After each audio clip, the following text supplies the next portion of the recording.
육체의 남은 때라는 제목으로 말씀을 드리고자 합니다. 지난 두 주간에 저는 만물이 가까이 왔을 때라는 제목으로 두 주의 말씀을 드렸습니다. 만물이 마지막에 가까웠다는 것은 바로 역사적인 종말을 말합니다.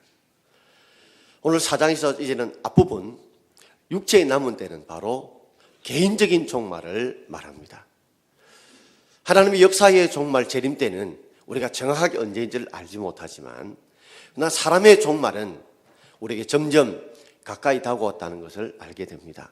베드로전서 4장에서는 이 때에 대한 이야기를 베드로가 언급하고 있거든요. 왜냐하면 베드로가 예수님께서 너가 나를 부인할 것이다 했지만 저는 절대로 부인 안 합니다. 세상 사람은 다 부인해도 나는 죽어도 절대로 주를 부인하지 않겠다고 다짐했지만 예수님 다구기 일전에 너가 나를 3번 부인할 것이라고 때와 횟수까지 이야기해도 자신은 부인하지 않겠다고 결단했지만 결국 그는 마귀의 꾀임을 받아서 다구일전에 3번 부인하고 말았습니다. 그때가 오지 않을 줄 알았는데 부인의 때가 오고 말은 것입니다.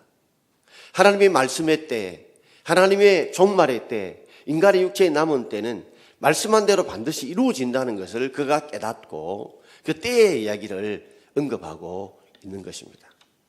오늘 2절에 육체의 남은 때, 육체의 때라고 안 하고 육체의 남은 때, 시간은 점점 때가 줄어들고 있습니다. 지난 주간에 두 분께서 하나님 품으로 가셨습니다.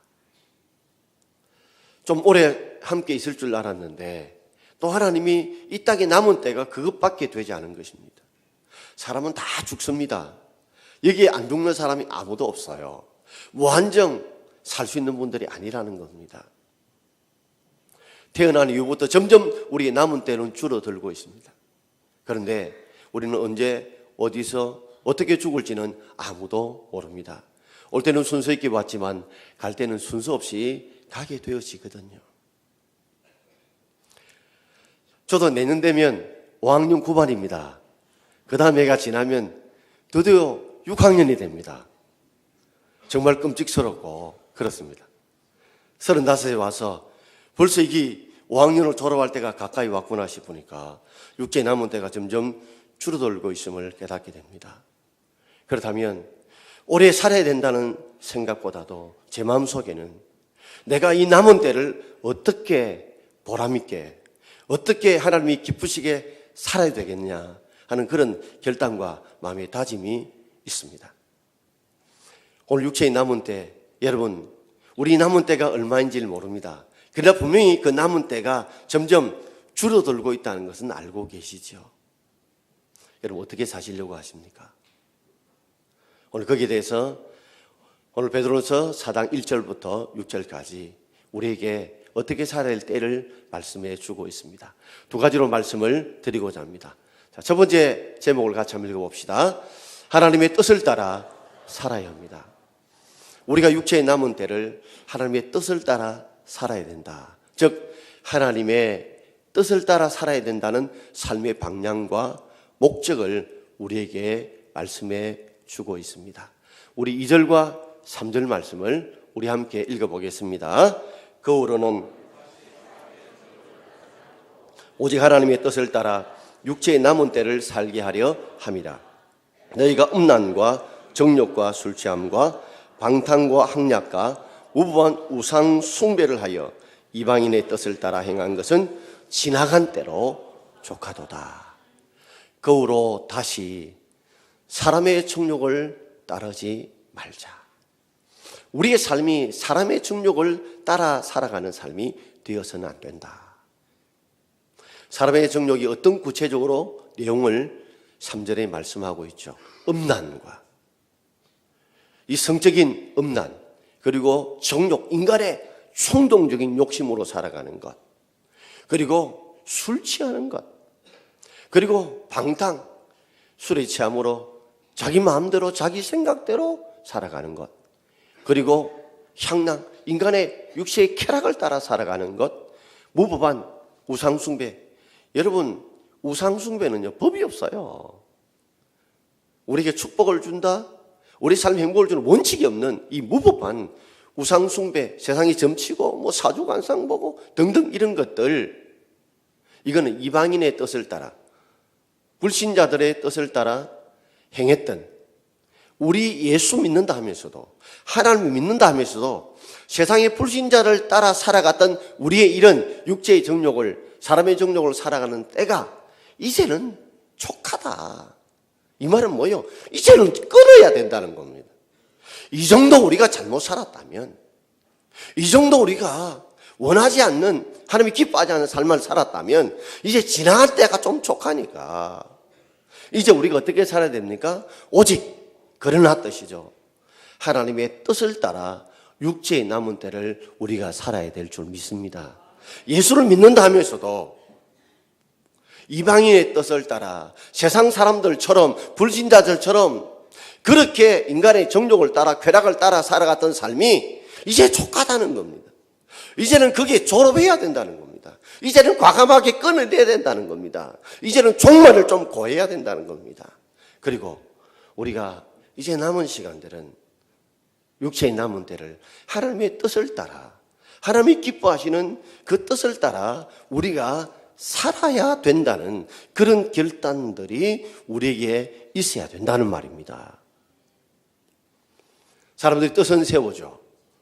그런데도 이방인을 따라, 불신자들처럼 세상 가운데 육체의 쾌락을, 정욕을 따라 우리가 지면서 살아가는 이유가 뭘까요? 죄라는 것이 얼마나 달콤한지 모릅니다. 그래서 세상 죄라고 하는 것이 우리에게 육체의 쾌락을 주고 아주 스릴도 주고, 어쩌면 이 땅의 따분한 인생 가운데 아주 자극적인 것을 많이 주잖아요. 그런 것들 다 인생에 지나갈 대로 족하다. 여기서 끊어야 된다. 여기서 변화돼야 된다. 우리가 2017년도에 한 해를 돌아보면서 우리가 이방인의 뜻을 따라 세상 사람처럼 예수 믿는다 하면서도 우리가 그렇게 살았다면 이제 여기서 끊자는 겁니다. 여기서 끊고 우리가 올해부터, 말부터, 내년에는 하나님의 뜻을 따라, 하나님이 기뻐하시는 뜻을 따라 우리가 육체의 남은 때를 보람있게, 후회 없이, 알차게, 열매 맺게 살아갈 수 있는 저와 여러분 되기를 바랍니다. 그렇게 결단함에 따르던 사람이 창세기 5장에 등장하는 사람이 있는데 그 사람이 바로 에녹입니다. 창세기 5장 21절부터 23절까지 우리 같이 한번 읽어봅시다. 에녹은 65세에 무두셀라를 낳았고, 무두셀라를 낳은 후 300년을 하나님과 동행하며 자녀들을 낳았으며 그는 365세를 살았더라.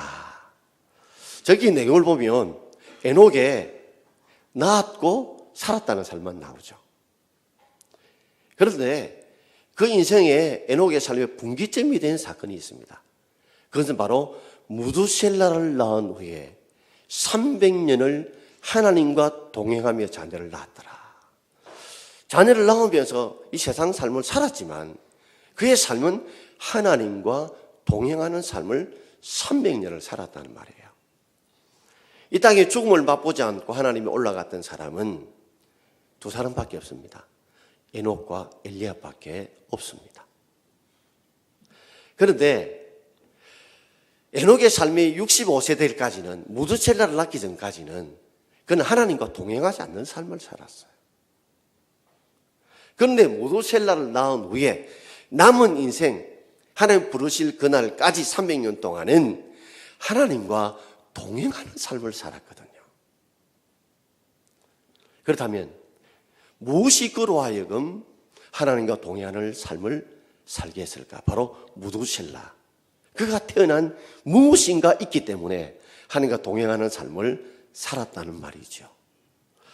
무두셀라는 969살까지 살았던, 성경에서 가장 장수했던 사람이 바로 무두셀라입니다. 무두셀라 이름 뜻은 창을 던진다는 뜻이에요. 근데 이 창이 단순한 창이 아닙니다. 하나님이 진노의 창을 던진다는 거예요. 하나님의 심판의 창을 던진다는 그 의미를 무두셀라의 출생의 비밀 가운데 있습니다. 그래서 유다서 1장 3절부터 5절까지 내용을 보게 되어지면 무슨 내용이 나오냐면 에녹은 무사람 모든 사람들에게 하나님의 종말이 올 것을 예언을 하셨거든요. 그 에녹이 하나님의 종말이 온 것을 예언을 했는데 그 종말이 드디어 오게 됩니다. 누구를 통해서요? 무도셀라가 태어나고 죽을 때. 자, 우리 화면 띄워주십시오. 그렇다면 무도셀라는 역사상 가장 오래 969세까지 살은 사람인데 노아가 태어났을 때가 언제냐? 성경에 보면 라멕이 나왔을 때가 무도셀라 나이가 187세였습니다. 그리고 182년이 지나서 노아가 태어났습니다. 무도셀라의 자녀죠. 그러니까 무도셀라가 합치보면 369살 때 누가 태어난 겁니까? 노아가 이 땅에 태어났어요. 그리고 노홍수가 그러면 일어난 때가 언제냐? 노아가 몇 살 때요? 600살 때 노홍수가 일어났어요. 그러면 노홍수가 일어났을 때에 그때 무도셀라 나이는 몇 살일까요? 969살 때. 즉 무도셀라가 죽었을 그날에 그 해에 노홍수가 일어난 것입니다. 이 무도셀라 이름이 뭐예요? 하나님의 심판의 창을 던진다는 약속대로 무도셀라가 죽은 그 해에 정확한 그때에 하나님께서 노홍수를 일으키셔서 온 지구상의 모든 생명들을 다 멸절시킨 것입니다. 하나님이 정확한 때에 정확하게 하나님의 지구에 물로 심판하신 종말을 이루신 것입니다. 에녹은 그 사실을 믿었죠. 그래서 무도가 태어날 때 분명히 이 무도셀라가 죽을 때에 하나님께서 분명히 심판하실 것이라는 그런 선포하다가 그 복음을 전하다가 종말을 전하다가 하나님께 부름을 받았어요. 그것도 300년 동안 말이에요. 하나님의 때는 하나님의 이루신 그때에 이루어진다는 것을 여러분 믿으셔야 합니다. 우리는 그 사실을 믿고 살았던 이 에녹은 하나님과 동행하는 삶을 붙잡고 사는 거죠. 그래서 로마서 12장 2절에 이런 말씀이 있습니다. 로마서 12장 2절 같이 읽어봅시다. 너희는 이 세대를 본받지 말고 오직 마음을 새롭게 함으로 변화를 받아 하나님이 선하시고 기뻐하시고 온전하신 뜻이 무엇인지 분별하도록 하라. 이 세대를 본받지 말한 이 세대의 틀 속에 똑같이 갇혀서 그들처럼 생각하고 그들처럼 행동하지 말라는 거죠. 우린 세상 가운데 살아갑니다. 그러다 보니까 예수 믿는다 하면서도 교회만 나올 뿐이지 생각하는 것이나 말하는 것, 살아가는 틀은 세상 사람과 다를 바가 없는 거예요. 그것을 세상 세대를 본받지 말라는 뜻입니다. 예수 믿는다 하면서도 세상 사람과 똑같은 생각을 가지고 똑같은 꿈을 살아간다면 그 사람은 진정한 그리스도인이 아니죠. 우리 그리스도인들은 개인의 종말도 믿고 역사의 종말 주님 재림 때도 우리가 믿습니다, 여러분. 이 세대를 우리가 그러면 본받지 않고 살아가기 위해서 어떻게 해야 될까요? 하나님의 선하시고 기뻐하시고 온전하신 뜻이 무엇인지 분별하며 살아야 되죠. 하나님의 선하시고 기뻐하시고 온전한 뜻이 무엇인지 우리가 분별하면서 하나님의 뜻을 따라 살아야 되겠죠. 그러기 위해서는 오직 그러나 우리가 뭘 해야 돼요? 먼저 마음을 새롭게 함으로 변화를 받아야 될 줄 믿습니다. 먼저 우리 마음이 새롭게 되는 변화가 필요하다는 거예요. 우리의 삶이 변화되기 전에 먼저 우리 마음들이 내가 하나님의 뜻대로 살겠다, 하나님이 기뻐하신 뜻으로 살겠다는 마음의 변화를 받고 그 변화를 받은 그걸 가지고 항상 무슨 일을 어떻게 하든지 간에 일이 하나님의 선하시고 기뻐하시고 온전한 뜻인지 아닌지 분별하며 살아야 됩니다. 구별하며 살아야 되는데 많은 사람들이 무슨 일을 하면서도 이것이 하나님이 기뻐하는 뜻인지 아닌지 구별도 안 하고 분별도 안 하고 살아간다는 말이에요. 왜 그럴까요? 마음의 새로움으로 변화를 받지 못했기 때문에 그런 것입니다. 예배를 드리는 것도 여러분 마음의 새로운 변화를 필요하는 것입니다. 여러분 마음이 먼저 은혜로 변화돼야 돼요. 은혜를 받음으로 우리 마음이 새로워져야 돼요. 새로운 각오와 새로운 결단들이 우리에게 있어야 된다는 말이에요. 그 마음이 변화를 받아요. 늘 들리는 말씀이라도 이 말씀이 내게 주시는 말씀으로 받아야 되고 이 말씀을 하나님의 말씀으로 받아야 돼요. 그래야 우리 마음이 새로워집니다. 새로워지고 변화를 되어야 그 변화의 마음을 가지고 우리가 하나님이 선하시고 온전하시고 기뻐하듯이 무엇인지 분별할 수 있는 그런 힘을 가지게 된다는 것입니다.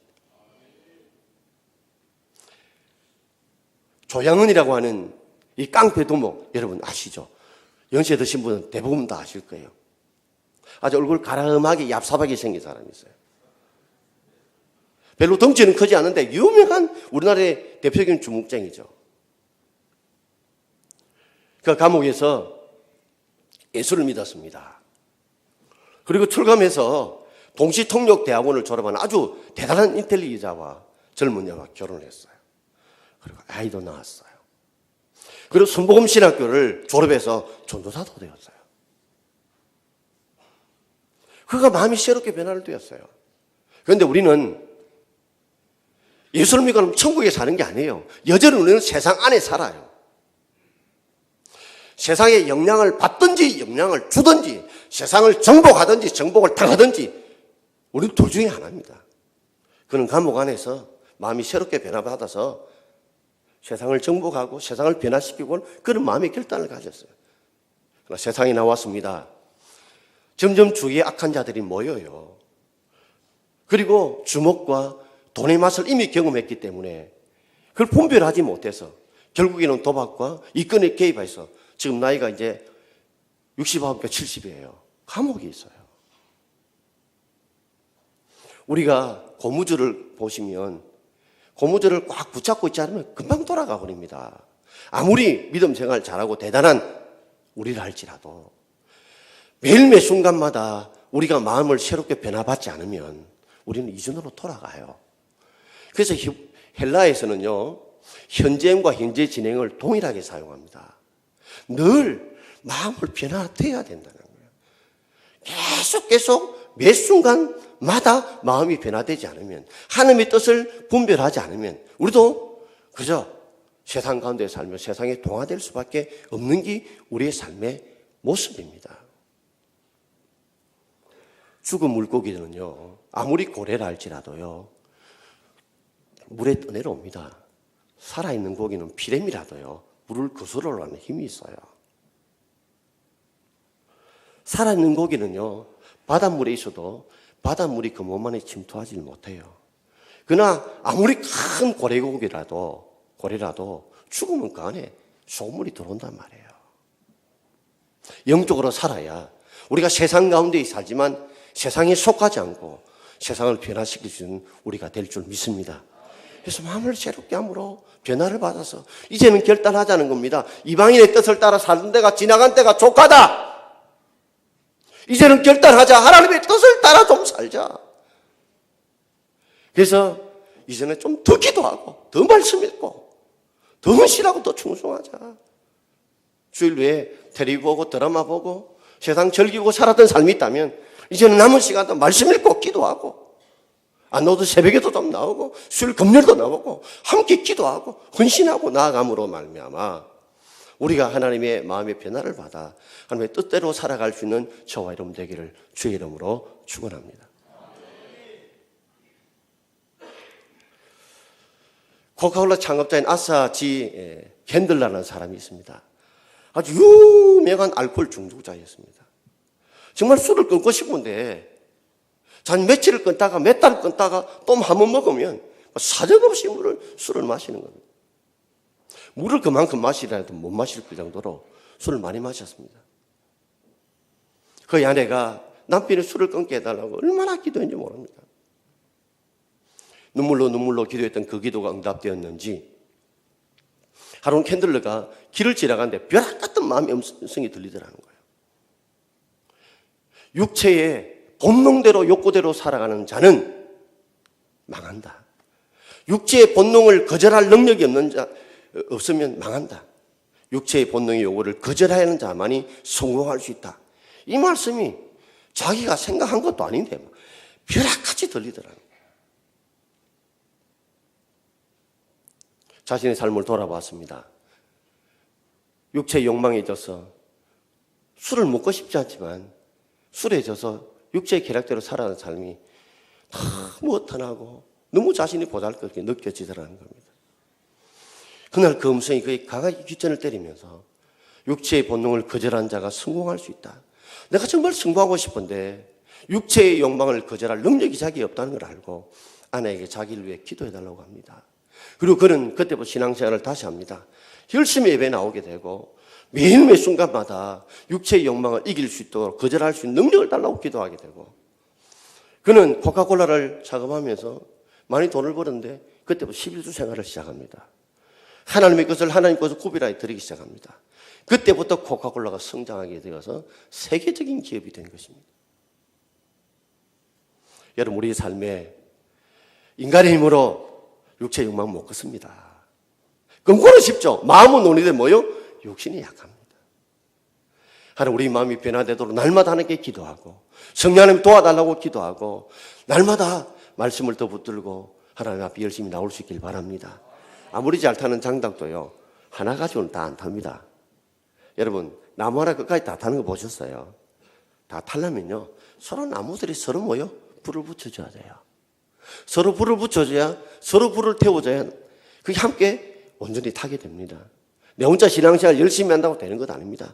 함께 예배 나오시고 전도에도 함께 참여하시고 서로 함께 섬기면서 그렇게 신앙에 뭐요? 힘을 주고받으면서 우리가 함께 성장할 수 있는 것입니다. 그런데 우리가 이제 육체의 정욕을 제거하고 하나님의 뜻대로 살게 되면 세상 사람들은 가우뚱할 때가 있어요. 자, 우리 4절과 5절에 이렇게 말씀이 나오죠. 같이 읽어봅시다. 이러므로 너희가 그들과 함께 그런 극강방탕에 다름질하지 아니하는 것을 그들이 이상히 여겨 비방하나 그들이 산자와 죽은 자를 심판하기로 예비하신 이에게 사실대로 고하리라. 아멘. 이러므로 너희가 하나님의 뜻을 살기로 결단했어요. 그런 너희가 그들과 함께 이전에 예수 믿는 사람이 세상 사람과 똑같이 살았던 그들과 함께 그런 극강방탕에 다름질하지 아니하는 것. 이전 같으면 예수 믿는 사람이서도 중직을 맡아 해도 같이 술도 마시고 같이 이상한 데도 가고 안 할 행동도 하고 안 할 말들도 하고 그랬던 그들이 극강방탕에 다름질했던 그들이 이제 결단을 하고 하나님의 뜻대로 사니까 그들이 어죠? 이상히 여긴 겁니다. 세상 사람들이 뭐 돌았나? 그냥 옛날대로 살아라 마. 너 미쳤나? 뭐 왜 이렇게 바뀌었노?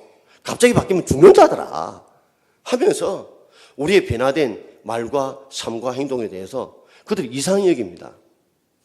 그런데 이 사람은 깨달은 거예요. 뭘 깨달은 거예요? 그들이 산자와 죽은 자를 심판하기로 예비하신 이에게 사실대로 고하리라. 세상에 예수 믿지 않는 사람도 언젠가는 하나님 앞에 심판대에 서게 됩니다. 서면서 산자와 죽은 자를 심판하시는 그분 앞에서 우리는 예비하신 이에게 사실대로 다 말해야 됩니다. 여러분의 삶을 다 말해야 된다는 거예요. 내가 어떻게 살아왔던 삶을 다 이야기해야 됩니다. 여러분 법정에 서는 사람들 보십시오. 정말 말하고 싶지 않은 자신의 죄악상을 다 이야기해야 돼요. 우리도 지난 때 설령그렇게 살았다 할지라도 이제는 족한 줄 알고 남은 때는 하나님의 뜻을 따라 살았다는 그 고백을 하나님 앞에 드려야 되지 않겠습니까? 그걸 깨달으니까 이제는 이렇게 살 수 없다는. 세상 사람이 볼 때는 좀 이상하다고 비방하지만 왜냐하면 산자와 죽은 자를 심판하고 예비하신 그 앞에 내가 설 것을 육체의 남은 때가 끝나면 내가 거기에 설 것을 그거 알기 때문에 그건 그렇게 살 수가 없는 거예요. 지나간 족하다고 끄는 것입니다. 6절에 이렇게 말씀하고 있죠. 자, 6절 말씀입니다. 함께 읽어봅시다. 이를 위하여 죽은 자들에게도 복음이 전파되었으니 이는 육체로는 사람으로 심판을 받으나 영으로는 하나님을 따라 살게 하려 함이라. 이 말이 굉장히 난해한 구절인데 다시 한번 들어보십시오. 이를 위하여 어떤 겁니까? 산자와 죽은 자를 심판하기로 예비하신 그분 앞에 서기 위해서는, 그 앞에 하나님 바로 서기 위해서는 죽은 자들에도 복음이 전파되었으니, 하면 오해하는 분이 계십니다. 아니, 죽어도 지옥 가도 복음이 전파되는구나. 아닙니다. 이 말은 그런 뜻이 아니에요. 뒷부분을 보면 명확해집니다. 여기 죽은 자들은 어떤 자들이냐? 세상 가운데 살다가 예수를 믿고 변화되어서 새롭게 살아가는 사람들이 이전과 극강방탕에 치우치 않는 걸 보고 그들을 핍박해서 결국 죽은 사람들, 순교했던 사람들이에요. 복음대로 살다가 죽은 사람들. 그런 자들에게도 복음이 전파되었다. 그들은 이미 죽었지만 이 복음을 이미 전파받았다는 겁니다. 이미 깨달았다는 거예요. 왜 이 사실이 분명한 사실이냐면, 해석이냐면 그 뒤편에 바로 해석을 통해서 알 수 있습니다. 그 이유는 육체로는 사람으로 심판을 받으나 복음을 받든지 받지 않든지 간에 다 죽습니다. 육체의 심판을 다 받습니다. 그죠? 여기 안 죽는 사람 있습니까? 예수 믿든 예수 안 믿든 다 죽습니다. 그러나 이미 예수를 믿고 복음을 받아들이고 주의 복음을 위해 살다가 죽은 자들에게는 다른 것이 있습니다. 뭐요? 영어로는 하나님을 따라 살게 하려 함이니라. 아멘.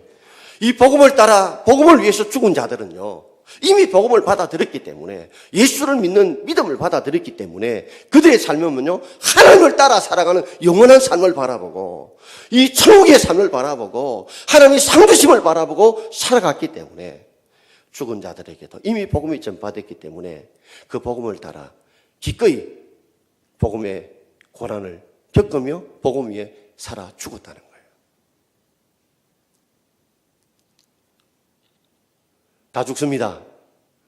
육체 신발은 다 죽습니다. 그러나 영혼은 절대 죽지 않습니다. 영혼은 절대 안 죽어요. 영혼이 이 땅에 사는 집은 우리 육체입니다. 그러나 죽으면 이 영혼은 천국에 가든지 지옥 가든지 둘 중에 하나를 가야 됩니다. 이제 남은 생활에 그저 천국 가는 것으로 만족하지 말고 하나님의 뜻을 따라 삶으로 우리가 하나님의 상급과 은혜와 복을 받는 여러분 되길 바랍니다. 우리가 천국만 갈까요? 하나님의 상급만 받을까요?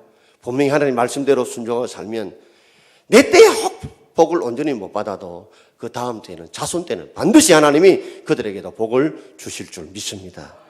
그래서 우리는 이제 육체의 정욕을 따라 이방인을 따라 살아간다가 이제 조카 다 끊자.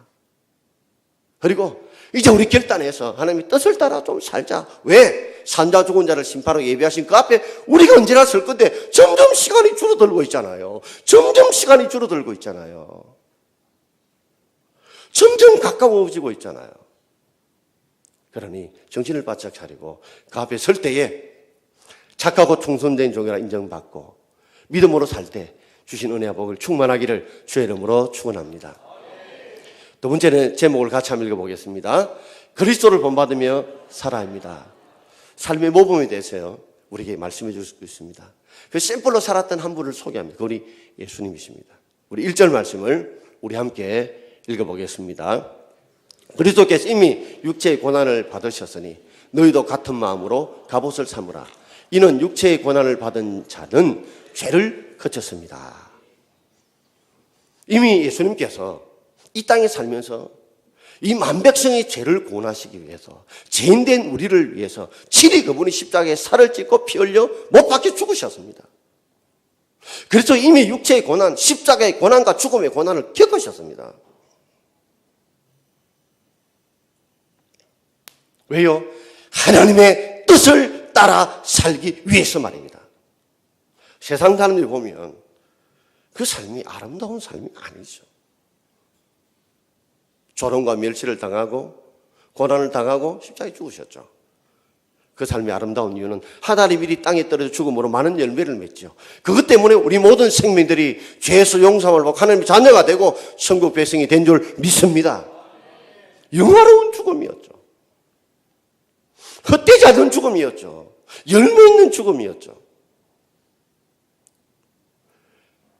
그처럼 너희도 같은 마음으로 갑옷을 삼으라. 갑옷이라는 것은 전쟁 때 쓰는 입는 옷이잖아요. 전쟁 때 입는 옷입니다. 전쟁 안 하는데 무슨 갑옷 입습니까? 바로 전쟁 때는 화살이 날라오고 칼이 들어오죠. 창이 들어옵니다. 갑옷이 있어야 내가 내 생명을 지킬까 다릅니까? 이 땅에 살아가는 삶은 마귀와의 싸움도 있고 세상의 수많은 정욕과의 싸움이 있습니다.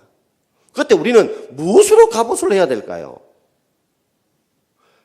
같은 마음으로, 예수님 같은 마음으로 갑옷을 삼을 수 있기를 바랍니다. 좀 쉽게 풀이할까요? 이런 마음이죠. 내가 어떤 때는 무엇을 할까 하고 세상의 칼날들이 들어오고 욕망의 칼날들이 들어오고 세상의 정욕 엄난의 화살들이 들어올 때 예수님이라면 이럴 때 어떻게 하실까? 예수님이라면 이럴 때 어떻게 하실까? 그런 마음으로 갑옷을 삼으라는 말이에요. 예수님 같으면 이거 하겠나? 예수님 같으면 이거 받아 먹겠나? 이 뇌물 예수님과 받겠나? 이 술잔 예수님 같으면 받겠나? 예수님이라면 거절할 거예요. 그런 마음으로 우리가 영적인 갑옷을 함으로 우리가 죄를 이길 수 있기를 바랍니다. 하나님의 뜻을 따라 살 수 있기를 바랍니다. 이는 육체의 고난을 받은 자는 죄를 거쳤다. 육체의 고난을 받은 자는 육체의 고난 받은 자는 누구냐면 그리스도가 아니라 그리스도를 따랐던 자들입니다. 그리스도를 따라서 육체의 고난을 받은 사람들이 죄를 거치고 하나님 뜻을 따라 살았던 이유는 그들이 뭐요? 그리스도와 같은 마음을 품고 갑옷을 살음으로 그들이 견뎌내고 이겨내고 복음으로 승리했다는 거예요. 우리가 지금 살고 있는 사람 삶도 어쩌면 예수를 믿지 말라는 핍박보다 더 무서운 시대입니다. 오히려 핍박이 있으면 더 신앙생활 열심히 할 건데 그저 자유를 다 주십시오. 세상의 쾌락이 너무나 즐겁고 재밌습니다. 달콤합니다. 이런 가운데 신앙을 지킨다는 더더욱더 힘들고 어렵습니다. 그런 가운데 우리 하나님의 마음으로 갑옷을 삼음으로 죄를 거치고 죄를 이겨낼 수 있는 저와 여러분 되기를 바랍니다. 어떤 한 분이 아버지가 이제 어부였는데 돌아가셨습니다. 풍랑에 치는 풍랑 속에서 죽었어요. 할아버지도 풍랑 가운데 실종되고 죽어버렸어요. 장례를 다 치르고 친구가 그렇게 말합니다. 너도 그래 배 타고 나갈 거야. 그래 크리스찬 그 젊은이가 그렇게 말합니다. 나 배 타고 나갈 거야. 난 어부할 거야. 아니 네가 아버지도 풍랑에 죽었고 네가 할아버지도 풍랑에 죽었는데도 겁도 안 나나.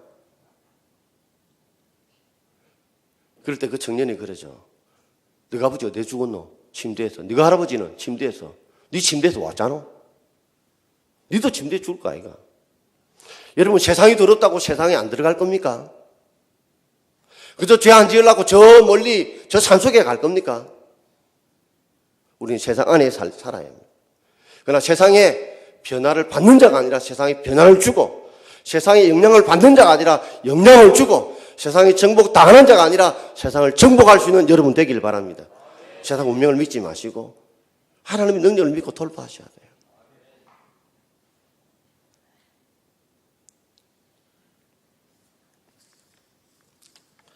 레시 파드 마나반이라고 하는 사람이 지은 책 중에 돈에 관한 완벽한 사용 증명서라는 책이 있습니다.